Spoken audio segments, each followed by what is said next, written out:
Okay, so this is kind of what happened. I made a 4 hour long video talking about things that I was adding to the list. And it is specifically around a podcast called Versus Wolves. What I did was I took everything that they talked about within the first year of their podcast, and I decided that I was going to add all of that to the list. And I feel like uh, that would be a little bit boring for a lot of people to. Yeah, I would feel like that would be like a little bit boring to watch for some people. And so I decided I was going to make a shorter version of the video to kind of like help people out. Unfortunately, that video was an hour long, so I decided I was going to cut that down without all of the like meandering about of like moving things around and stuff. So all of these pink signs are the things that were added in because of this list. And as you can kind of see, I already moved around some things over here to kind of have a tentative place of where to put them. So, since video games are like the biggest block, let's start clockwise around where video games are, and we'll get back to it.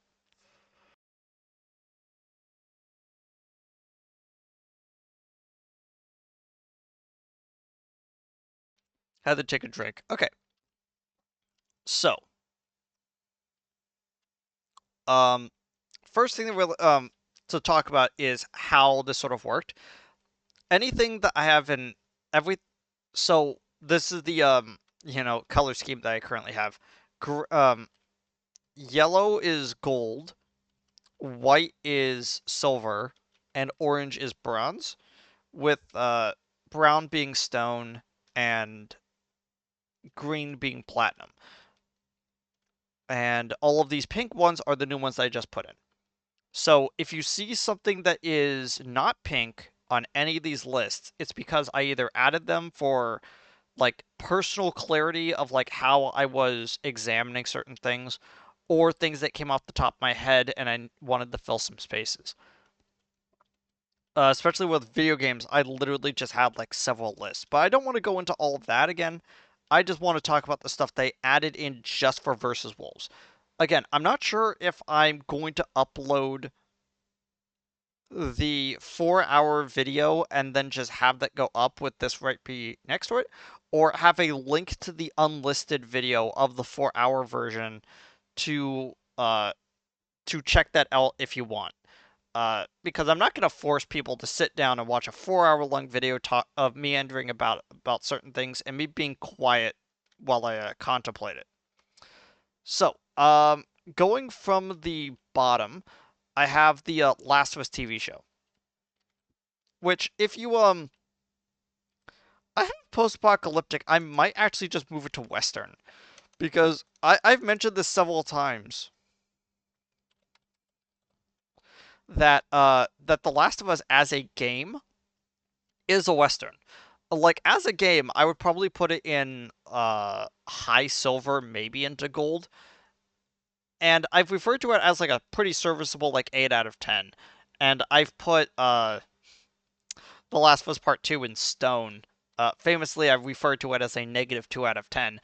But the actual Last of Us TV show, I feel like has a pretty good quality, but it is a lower quality than the game itself. So if something that I already docked a few points on is a poor imitation of that thing that I docked a few points on, and it still has those few points that I had a problem with, it still goes down. It goes down even more, in fact. So I have it currently in low silver, and that's just because of like how I'm sorting all this thing out. If you can kind of tell, it's almost kind of ending up being like an hourglass where I have things I want to add, and I just initially put them in the silver. It goes down, it hits, and then it like moves things to the left or the right based on how it is. Sometimes the item like hits and then slides all the way down over to stone. But, that's just how it is. So, next one is Twin Peaks as a show. Twin Peaks as a show has a pretty great first season, has a meandering mediocre second season because David Lynch was no longer part of it. And then you have the third season, which is more of a ranting meditative piece about the series as a whole. And I feel like that like season three loses the plot while season two doesn't have the plot. So when we're talking about Twin Peaks, we're mostly talking about like the first few episodes of season one, and I feel like Twin Peaks is a pretty great series overall. But um, but the real thing is that I really like the movie Fire Walk with Me far better. On my original list, I put that like all the way into platinum, but it's currently sitting right here because I have to like condense it down a little bit. Uh, RRR, I still don't know how to properly put onto this because it's hard to describe it as a period piece action comedy parody series. Uh, but the thing is that like when we're talking about like Indian action films, they have a they have a distinct vibe, just like how spaghetti westerns have like their own vibe compared to like normal westerns, you know? And I feel like that like just leaving it as Indian action, I feel like is the best way to put it. Uh Netflix's live action One Piece. I've put like a little bit further up onto the list because even though it is a uh condensed like mixed around version of One Piece, it's still One Piece and it's still pretty good. And season 2 is coming and I just watched the new trailer for it and I am so excited for it. And then we have Puss in Boots: The Last Wish, my personal favorite movie from 2023, and X-Men 97, a show that made me find my love of X-Men again. And I had both those up in platinum. Again, I had to like shift some things around, but that's just how it is. Movies are a little bit like harder for me to place sometimes because I'm not really engaged in regular like well, like what do they refer to it? Prestige television. Um, hour-long episodes released like twice monthly, mostly on like streaming services or whatnot. No, released on streaming services all at once as one whole season on like Netflix. That's like how they usually are. But like uh movies and television are is my kind of like gray area right now because I don't really engage in it as much. Literally like most of the films that I put onto this are either films that I literally watched last year, like the Dollars trilogy, or things from a list of movies that I made of like things that I watched on a plane flight. I'm not even kidding you. I watched Creed 1 and 2 and then for some reason The Departed on a plane flight to Germany. It was a very funny experience. Uh, but yeah, let's move on to other media, which is, not just like comics, but I also have like web comics, internet memes, and also like overall experiences that they wanted each other to have. And I feel like that it's a good place to like put all the other stuff is right here, which is why a lot of the stuff here is from that list. Um, so we have Vermis, parts one and two. I feel like that the strongest part of Vermis is the end of book two, and I really enjoyed it. The thing is that I had to move it down a little bit because I feel that its sequel, Godhusk, is better than Vermis in many ways. So I had to kind of like show that. Dracula Flow 1 through 5, Uh, slightly out of recommendatable for me because of the language, but it did make me laugh multiple times going back and rewatching all of it. It still made me laugh, even though I knew that some of the jokes were coming up. Witnessing an eclipse, kind of like a Prime C3PO over here. it wasn't really a discussion of what these things actually are. It's what I took from those experiences when I experienced them. With witnessing an eclipse, it was more of a meditation on witnessing like witnessing the art of God. uh, and yes, that is like an incredibly like artsy way of putting it. And Prime C3PO, would I eventually add onto this list the thing that I thought of when I watched Prime C3PO the first time? Like, it's probably going to be like a lot higher than a lot of people would ever want it to be, but man, I was so fascinated by the fact that I needed to put that onto the list somewhere.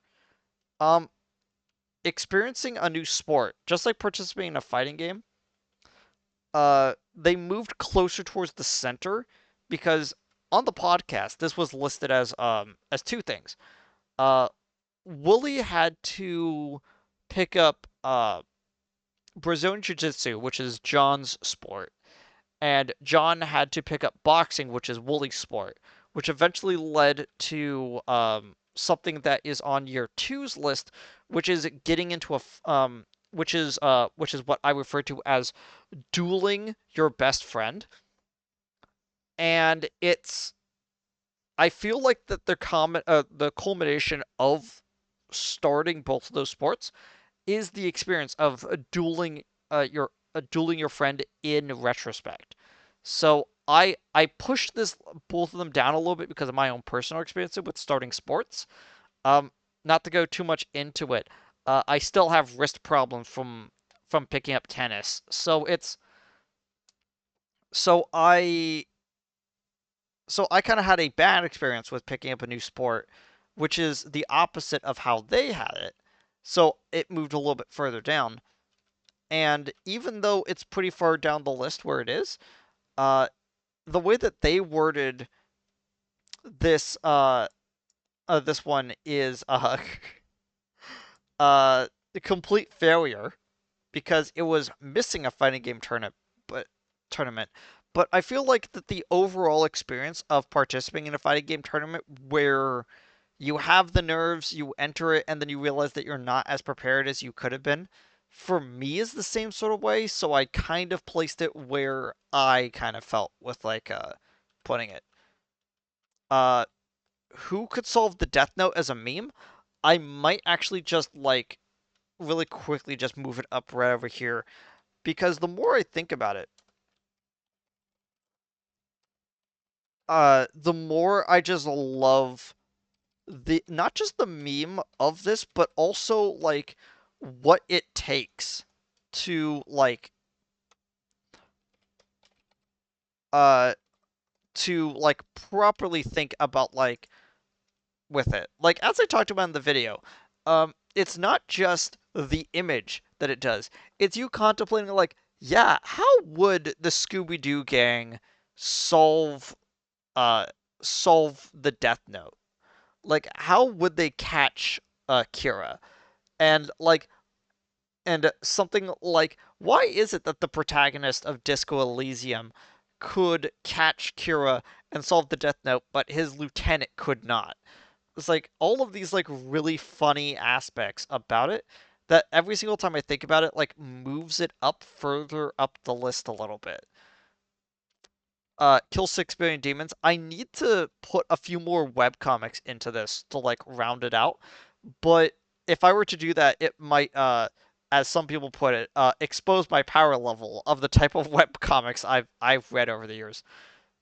So I just put Kill 6 billion demons down here because to me it's an art showcase, not really a good world that they have. I like the world building that they have done in 6 billion demons, but to me it's not really as gripping as it was for them. And also because like even though it has like really cool character designs and all that kind of stuff, it's mostly based off of volume 1 of a series that I have not actually went and finished it on, and it might move up a little bit if I read a little bit further into it, but to me volume 1 was good enough for me to understand what the vibe is, which I do not recommend. I feel like that if you were reading a webcomic, something that is designed to progress both in the artist's like art style and writing style. So you could start from the beginning, and as you move up the list, move up the years, you could see their art style evolving. You could see the way that they write the characters evolve. Certain side characters that like gain a little bit of a following get more of a presence, and so they go from background element to almost like secondary main character status sometimes. It's really funny. Again, I need to fill out the list with a few of the webcomics I've read over the years, but that's just how it is. The anime and manga one was completely retooled from how I originally did the hour-long video, in which I had a lot of things packed over here onto the side, and then like a few things over here. But because of the way that I wanted to do it, I basically picked up everything and, like the sand dropping method, just put them all over here and line them all up into a bar. And then as I set them down, everything kind of shifted over. So things that I had, like, I literally filled up my platinum with stuff and then had like several gold.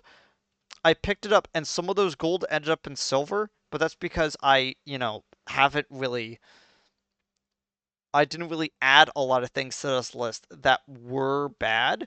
So most of the stuff that were over here that ended up in like high silver ended up in low silver because, they kind of just got pushed over because I don't really have too much sitting in the list right now. And again, this is how my lists usually are. It's really funny how this is usually how my lists are, where things that I sometimes don't really view as that bad, like to kind of showcase one of them. I don't have a problem with the Gen 1 Pokemon games. It's just that as time went on and I started filling it with more and more stuff, like the later Pokemon games, or like really good Final Fantasy games, or Atlas, a pseudo MMO action RPG I've basically been playing nonstop for like the past like 2 weeks. Uh, like I started filling up this list with like a bunch of really good games, and it just ended up down here. And so on paper, it looks like that I said that the Gen 1 Pokemon games are as bad as the Brilliant Diamond Shining Pearl remakes, which are fundamentally broken.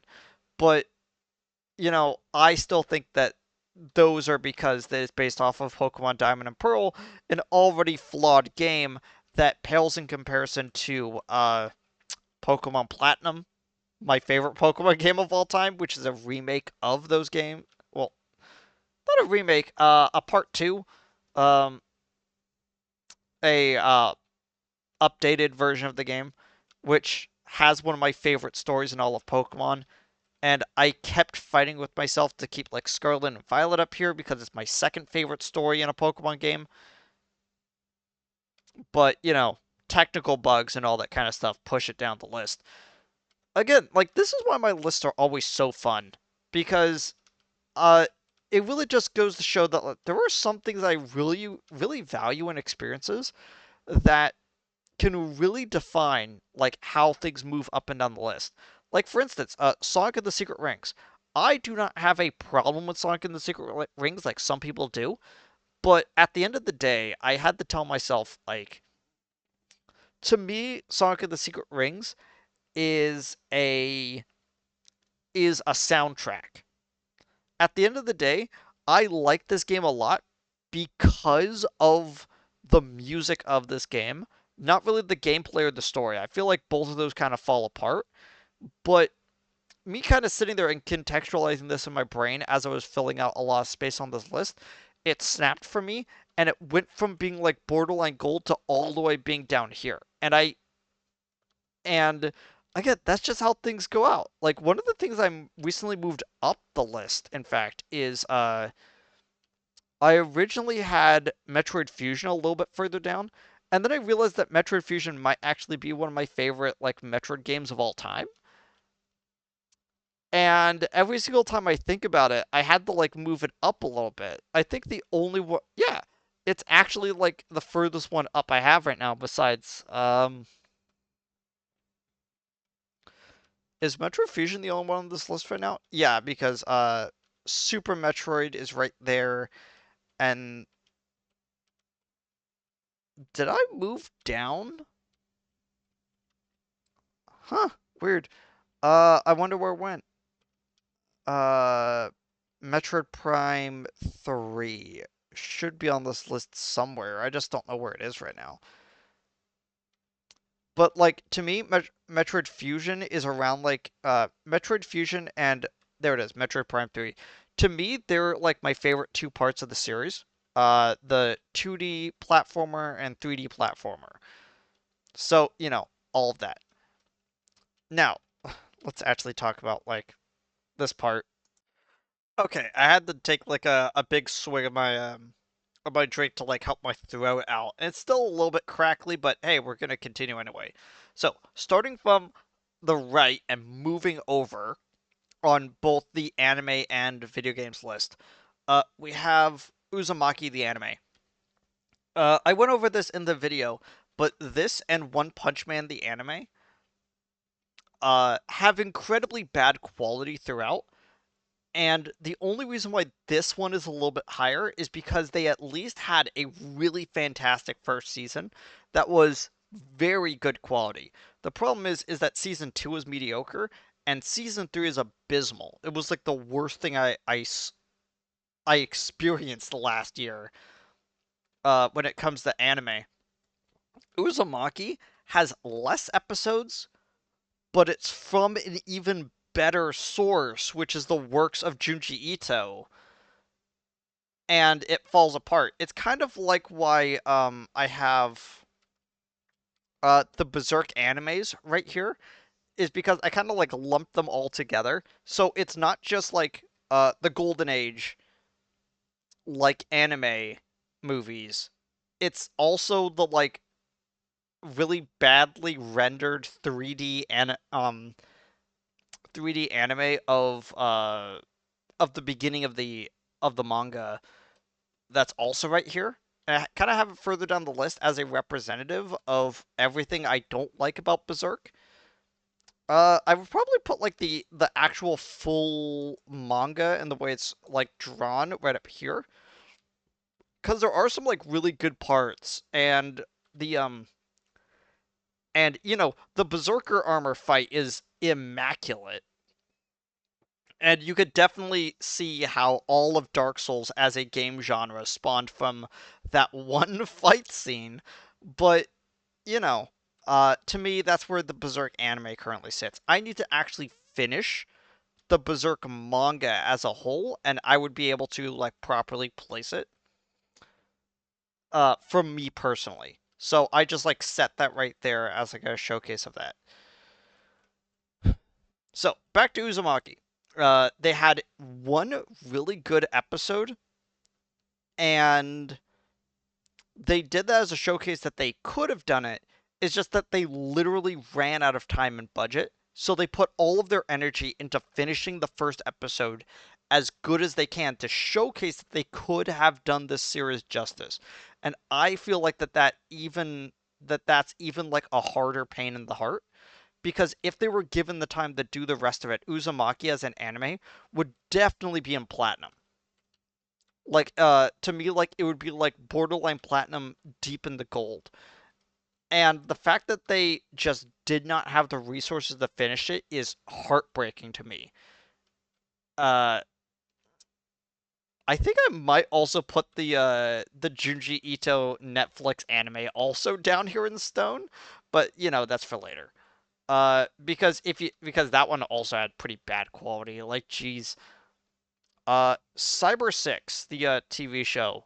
I agree with I agree with them when they say that like it's so the story it's based on is a weird concept, and uh this Japanese Argentinian series animated by a Canadian team uh is interesting. It's a showcase on a lot of interesting things that are in the universe, and I kind of want to do like a personal deep dive into it at some point. But from what I watched of the show, it goes right here. Not because it's bad, but because everything else above it is better. And that's just how my lists are. I would say like I would I would not put anything into stone unless I viscerally disagree with it. Hey Boruto, what are you doing right there? Um we have Vinland Saga. The ending of season one is the perfect jump off point. It basically tells you, hey, if you were not like 100% on board with what we are doing, jump off now. Because we're out of the prologue. And I held up my hands and I said, thank you for telling me. And I moved away from it. Wasn't really a big fan of Vinland Saga's vibe as a whole, but the last two episodes of season one almost did it for me. I almost actually went in and finished the rest of the anime of like what they had released at around the time.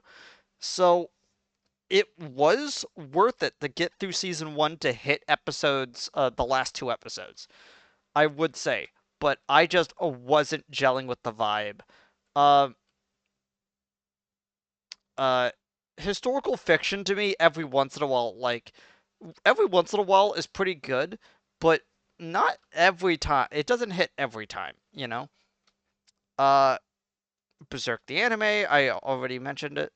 Legend of the Galactic Heroes. I need something a little bit more than just political drama in my series. I felt like Legend of the Galactic Heroes is pretty dry overall. Like I even had to put like Code Geass over here on the list just to like show like that you could do political dramas pretty well, and you could do them really you could do like an interesting political drama. It's just that Legend of the Galactic Heroes is bogged up by it being not very aged well. And not in terms of like art, because the art is pretty good. It's in terms of like shot composition and just overall pacing that kind of bogs it down. And so I put it further down the list a little bit. Scott Pilgrim Takes Off is right over here, which I love Scott Pilgrim as a series. The problem is that again, all of this stuff is better. So if I were to basically say that something that I would say on a full list sits at high silver is sitting right here, like you know that everything else over here is good. Everything else over here is good. Uh, and that's just me. So we have a Gunbuster, which I Gunbuster was fantastic to the point where I had to basically vent about how good this was. Uh, but also it's a it's also like bogged up by its age. It's also bogged up by its age, you know, a little bit, but the ending of Gunbuster really makes it. I love the ending.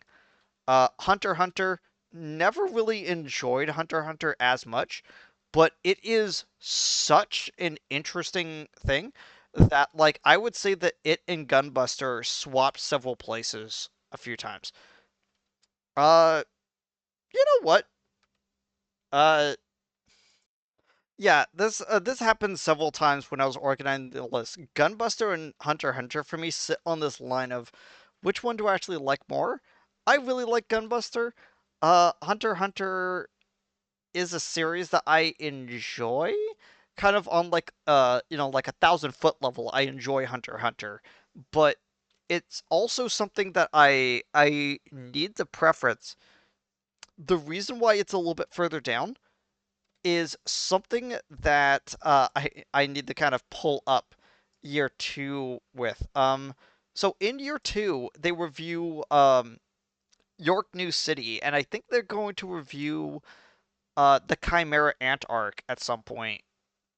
The problem is that I have not actually read or watched York New City. I know some things that are in York New City and the Chimera Ant arc. Again, from 1,000 foot level.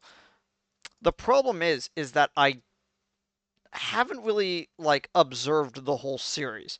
So as of the cutoff point of the actual episode that this comes from, which is Hunter x Hunter up to episode 36. which is the end of the Heaven's Tower, I think it's called. Heaven's Arena, whatever it's called. The fight with Gon versus uh creepy clown guy. Man, I am blank. Hisoka. There we go. The actual fight of Gon versus Hisoka is the reason why for them it's pretty high on the list.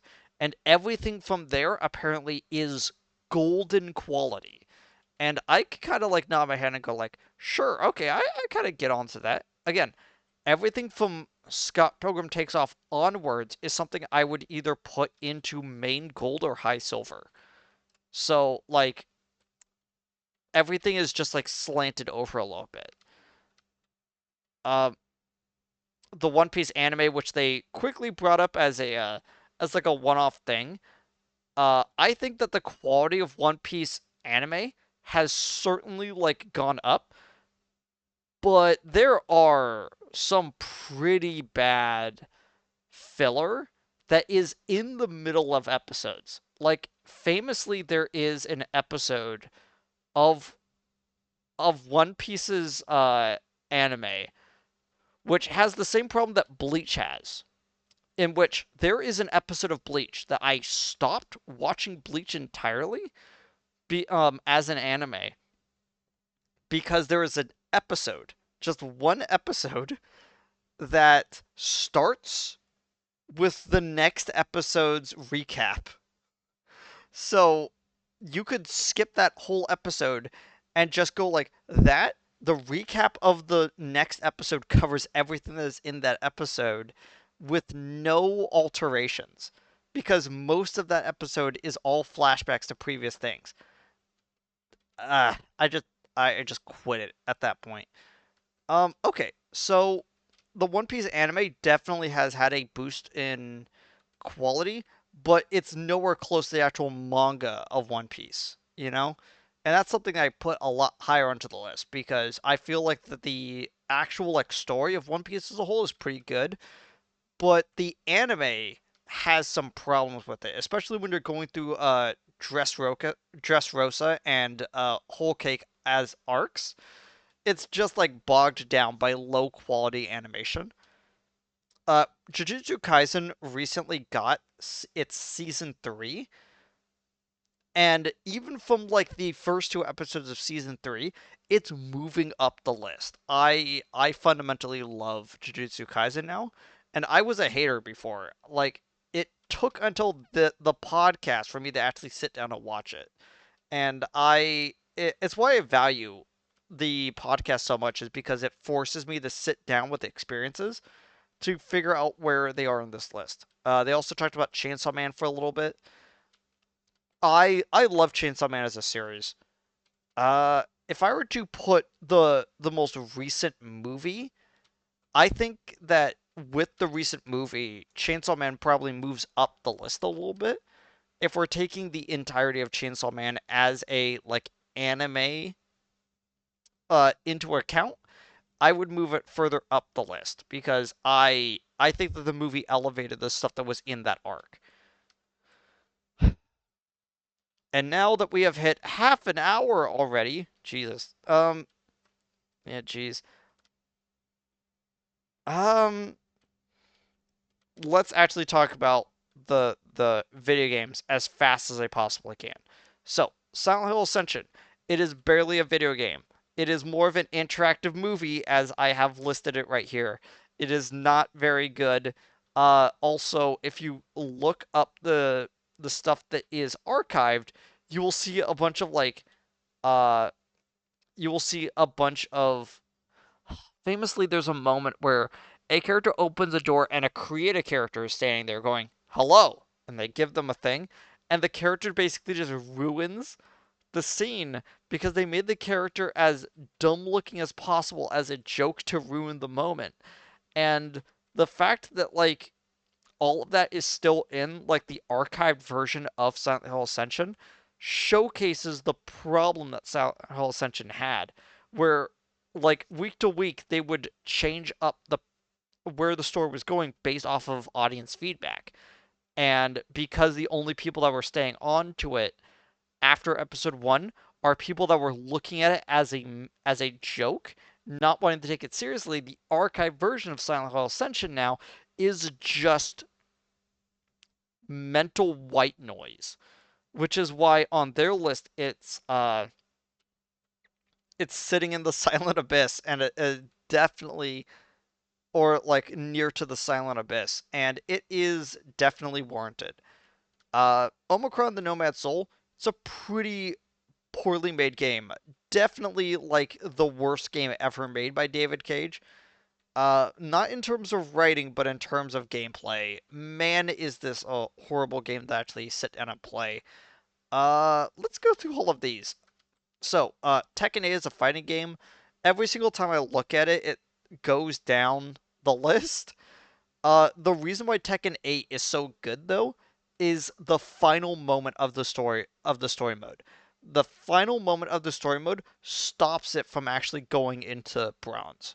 If anything, that story mode by itself keeps it in silver because it has that golden nugget at the end of just a bland trail.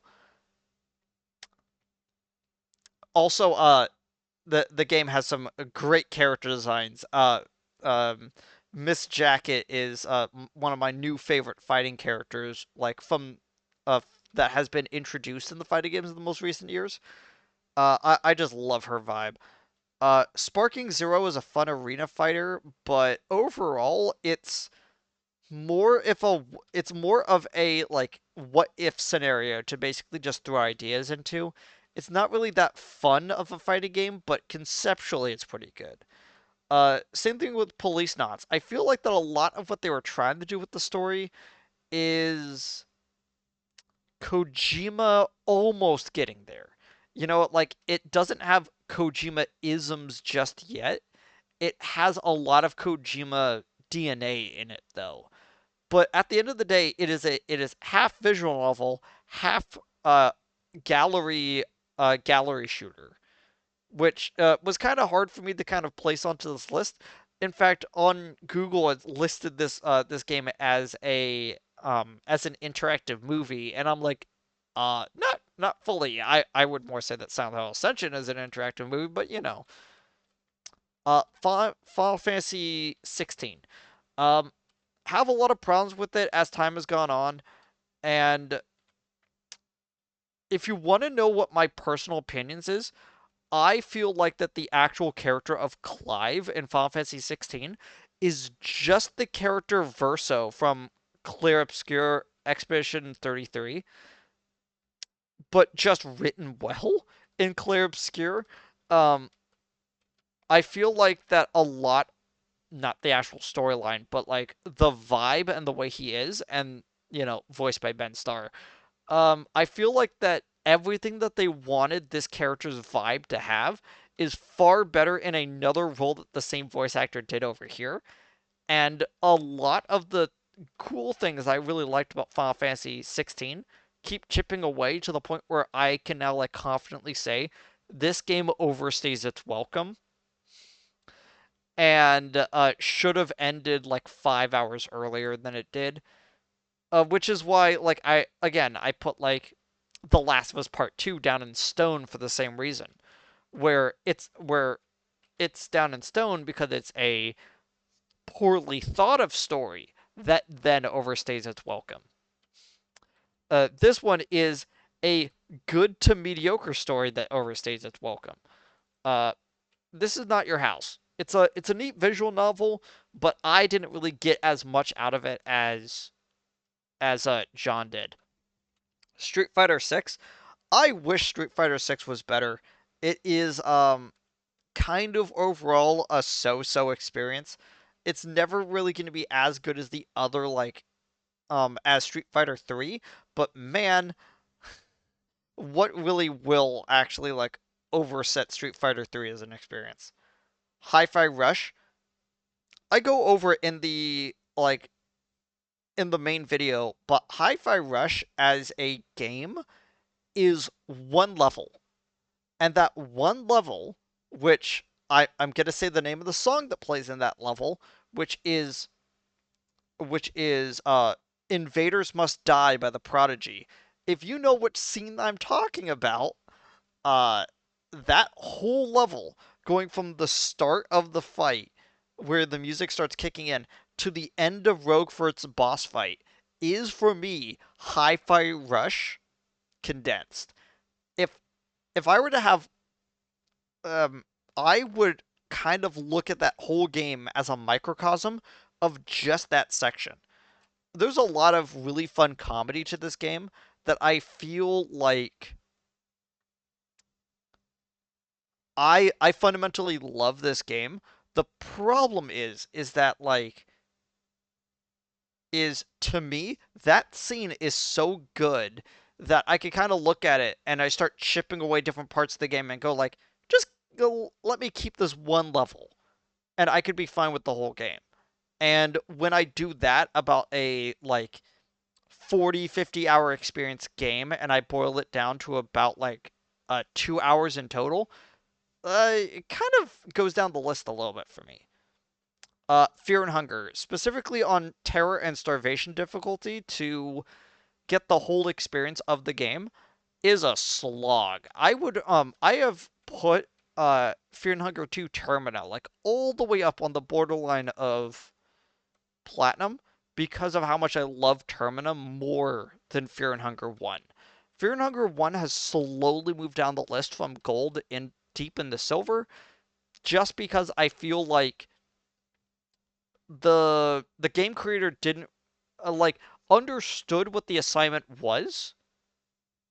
Like if I remember correctly, Fear and Hunger as a game was like was a thesis. Was like a thesis statement about like when put into stressful situations, when do people break? I need to rewatch that video talking breaking down like exactly what Fear and Hunger was at a creation level.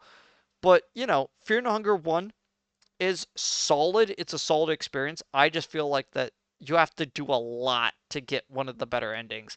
And I feel like all of the different characters you could play in Termina like elevate this game to extremes that Fear and Hunger 1 didn't even realize it was capable of. Crow Country, very enjoyable survival horror game, but much like a bunch of other games that emulate the PS1, it's still a PS1 game at the end of the day, and so it kind of gets that debuff because of it. For me personally, I don't really have a connection with video games that are earlier than the PS2.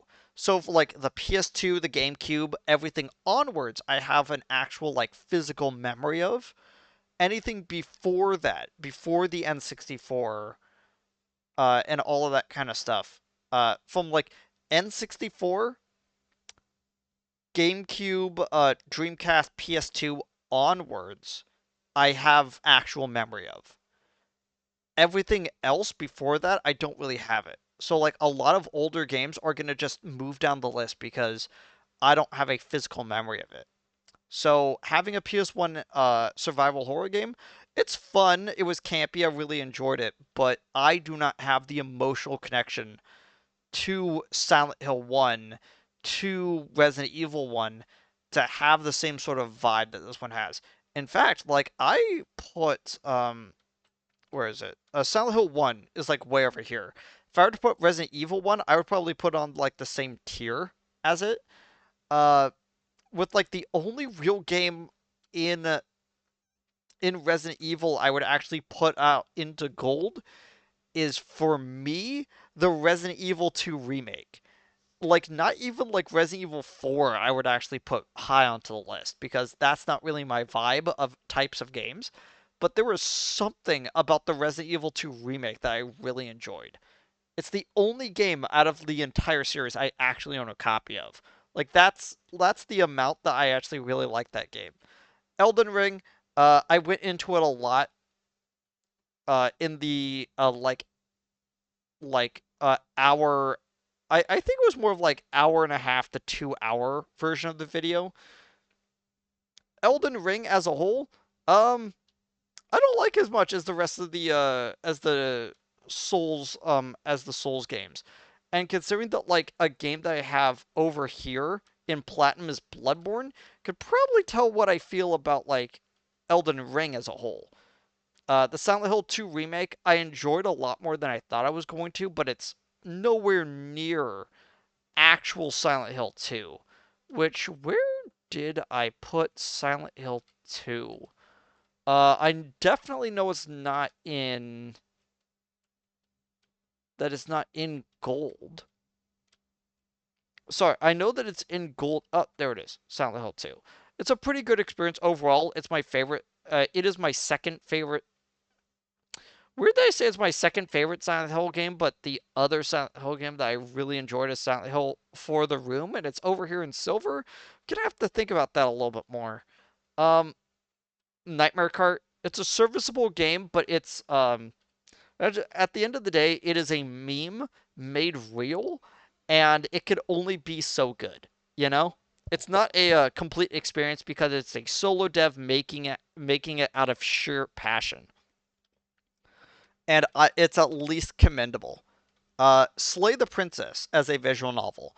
I need to actually sit down and finish the rest of the achievements of the game at some point. I really love Slay the Princess. It is a fun game overall.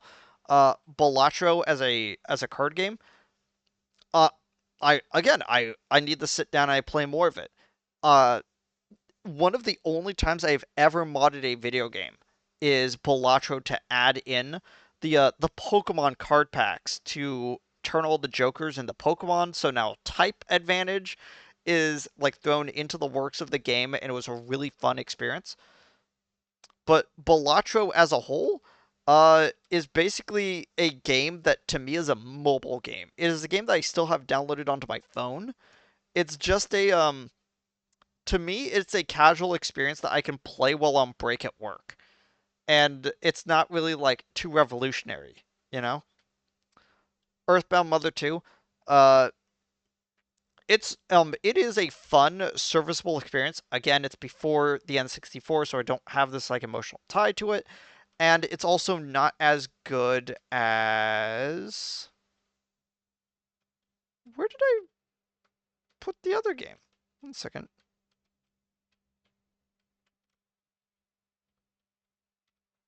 Oh, I don't like that.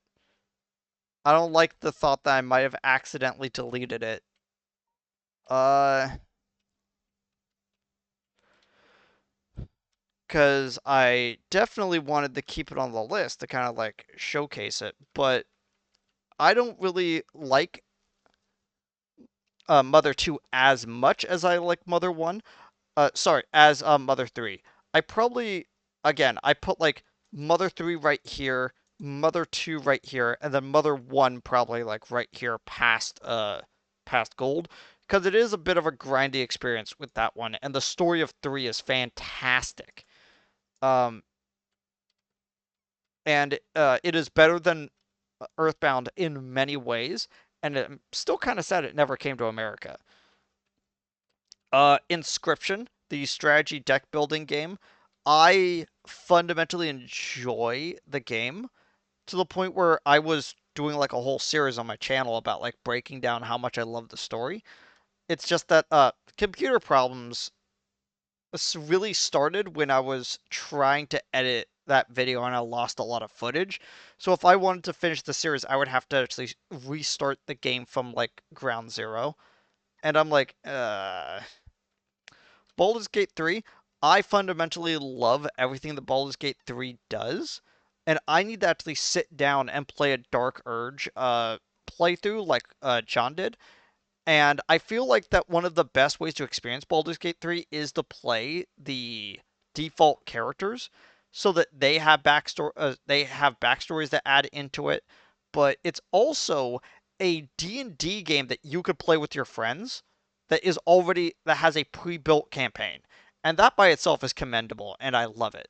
Metaphor Refantasio, I have watched people go from just average gamers to RPG fanatics just by playing one game, and it says a lot about like not to get like too political with it, even though the game itself is very political.